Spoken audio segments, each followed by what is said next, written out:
Hello to all my Scorpio friends. How are you? Hope you're all doing well. I wanted to give you something from the source. And this is the Book of Formation. It's about 3,800 years old. It is from Abraham the Patriarch. It's the first known written text that discusses astrology and the planets. Not only that, but it discusses the influence of the planets, how they exert their control over the physical world, but most importantly, how we can exercise control over the constellations, so we need not be slaves to the constellations, which is sort of the objective, because that ties in with our karma, correction of our past lifetime, and so on. Remember, astrology, the zodiac, and our map, whatever it happens to be, is only the facilitator. It's not us. It's the facilitator to assist us to do our karmic work in this world. So according to what we need to deal with, what we need to fix from prior lifetimes, we are given that constellation in order to do our work. Very important to remember. Okay, and I want to read to you from the original text, and this is, again, the original text of the Book of Formation from Abraham is really only 3 pages long. And within these 3 pages are the secrets of the universe. But these 3 pages, if you can imagine, E equals mc squared. Okay, so that formula of relativity from Einstein is volumes and volumes of information. Well, if you understand that every word here is like an E equals mc squared, then 3 pages is a lot. But of course, there are many commentaries from Kabbalists along the millennia who explained, and because again, it's very abstruse, okay? But the ancient Kabbalists have defined it and written commentaries so that we can understand about it. So without further ado, I want to read to you what it says about the constellation of Scorpio, specifically. Himlich ot nun. The letter Nun presented itself. Now, it's interesting the way this is written, because it's written almost like, what would you call it? A narrative between the creator and the angels and the universe of how the letters, and this probably needs a little bit of explanation, the letters in Hebrew or Aramaic, some people call them these forms. Again, not letters literally, but they're forms which are vibrations, which, according to the Kabbalah, they created things, okay?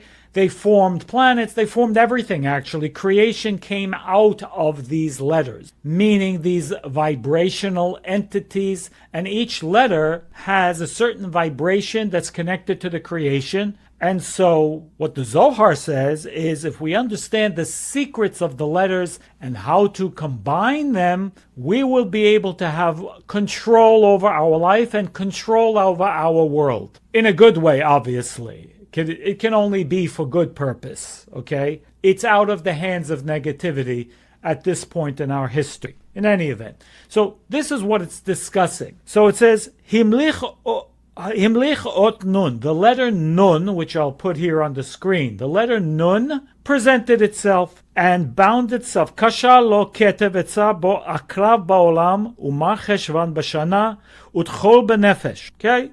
One verse.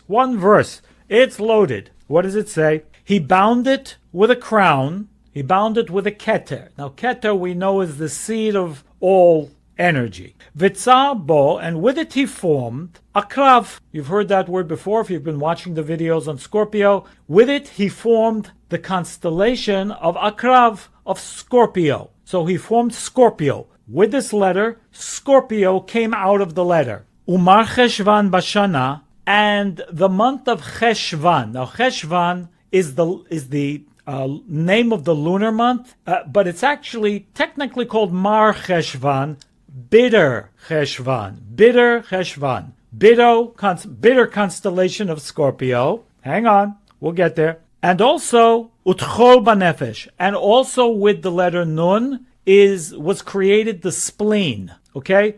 So 3 things basically were created with each letter. The constellation, the month that belongs to that constellation, and a human body part that belongs to a human being. Because within our anatomy is also all the constellations and everything. We're all one kind of microorganism. Okay? Now, so it's interesting. What does the spleen do? Well, if you know anything about it, the spleen is involved with our immune system. It's involved with purification of the blood. And while it is possible to live without a spleen, according to medical science, but it's there for a reason, and it is the foundation of our immune system, along with the gut. We won't go there, and purification and so on. So it's involved with purification, it's involved with protection, it's involved with... Now, this organ, the more you know about the organ, the more you begin to also understand what the function of Scorpio is as a constellation, okay? And also, if you're born in that constellation, and this is the Scorpio channel, okay? So it's telling us, it's giving us guidance. Understanding the spleen gives us guidance in what our spiritual work needs to be in life, okay? In the purest way, Longer conversation. But also this idea of bitter Cheshvan, bitter Scorpio month, lunar month. Why bitter? And so we know that there's a superficial meaning and an internal meaning to everything. The superficial meaning in traditional explanations is because, the month of Libra was full of the holidays. These Jewish holidays, we don't call them holidays, but rather cosmic events. Rosh Hashanah, Yom Kippur, and the Sukkot holiday, very high energy cosmic events. And in Scorpio, no holidays, okay, until we get to Sagittarius, which we've already entered into lunar Sagittarius. So Sagittarius, you have the Hanukkah and the miracles and all that stuff. Scorpio, no holidays, so it's bitter. No. Okay, that's not according to the Kabbalah. Because, again, Kabbalah explains that everything in this world is given 2 sides. It says the Creator created everything in a duality. This against this. Plus, there's a minus. Minus, there's a plus. Entrance, there's an exit. Exit, there's an entrance. Okay? Yes, no. No, yes. Life, death. Death, life. And so on. That's this world. Now, the spiritual world is not that. Okay? The spiritual world is one way. Life only. Okay? So, the spiritual world does not have this contrast. It's one thing. Whatever that one thing is, however we understand it. Again, in the Crash Course Kabbalah Crash Course, we'll understand a bit more about that. But if we understand the physical world a little better, then we understand, yes, there is duality in everything. And that's what we said in one of the other videos, that we must pay attention to our weakness. Why? Because within our weakness is our strength. And within our strength, we have to be careful. Because within our strength, of course, especially if we know that this is our strength, we can have an ego, we can have, issues together with that. So our strength can also be our weakness. It goes, again, both ways. Why? Duality. So, if we understand that, then the bitter Cheshvan, this word in Hebrew, Ram, if we reverse the 2 same letters, in Hebrew, we get Ram.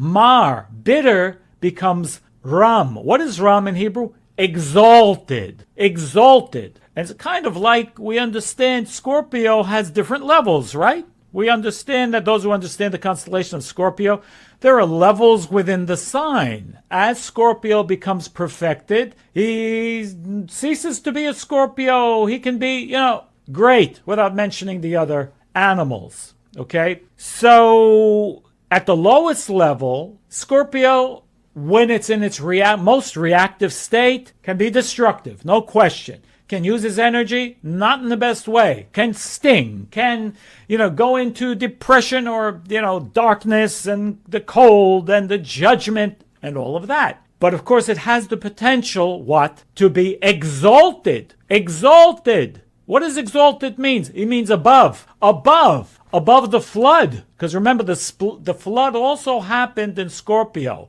Abundance of water that created a flood is also a life-giving force. So even water, the best thing in the world that gives life, can also be used for destruction. And that's why water, after the time of the flood, needed to undergo purification process to once again give life. Because remember, water in this creation story was never created. It simply appeared on the scene because it was a direct reflection of the force of creation, only life-giving. It's only after the flood, when water was used for destruction, that water became infected, if you will, because it was used for negative purpose for destruction. So it's up to us to purify it. Of course, in our day and age, that's pollution because of the negativity. Where's pollution come from?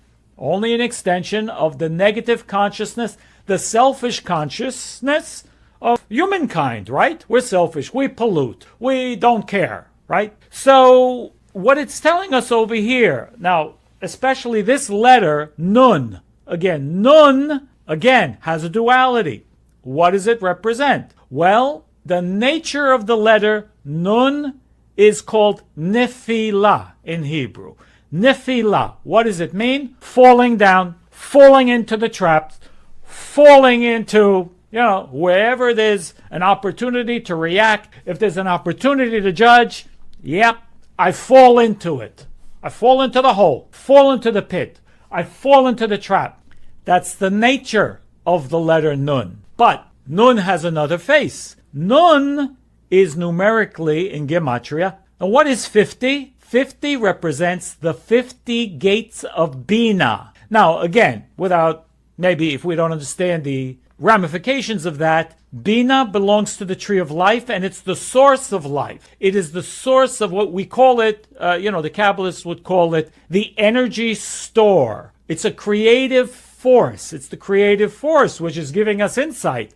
Well, wait a second. Again, what's the duality? Creativity. At all levels. Creativity, not destruction, creativity. So when the Scorpio makes that decision, inbuilt within the Scorpio is automatically creativity. How do you get there? By resisting the destruction, by resisting falling into the judgment, by resisting falling into those traps which are laid. They are laid for the Scorpion. And again, if the Scorpion isn't a spiritual Scorpion, he or she will fall into those traps, as we all do. We all have our reactive side, okay? But it is up to us to rise above. But this is the exalted Scorpio, Ram Cheshvan, not bitter Scorpio, exalted Scorpio. This is where it comes from. And it's good to understand this. And so it's good to meditate. Of course, any Scorpio can meditate on his letter, on the letter that belongs to his month, even if it's not the constellation of Scorpio, together with the letter which is the planet of Mars, which also rules this planet, rules the month of Scorpio, okay? Which is the letter Dalet. I'll put it here on the screen, both of them together. The letter Nun for Scorpio and the letter Dalet for Mars. Mars has its own issues, the war planet, but again, Mars can also rise above. Together, these two letters are the tikkun. They are the correction of Scorpio and help assist and support Scorpio to go out of the bitterness and into exalting, the exalt, okay? And that's where we want to be. Any questions? Please, if whatever's on your mind, please put them in the comments section. I love to hear your questions so I can answer them, and eventually we'll have a Q&A so that we can make the best of all this knowledge and information and how to put it into action. All the best, guys. Many blessings, and I'll see you soon in the next video. All the best.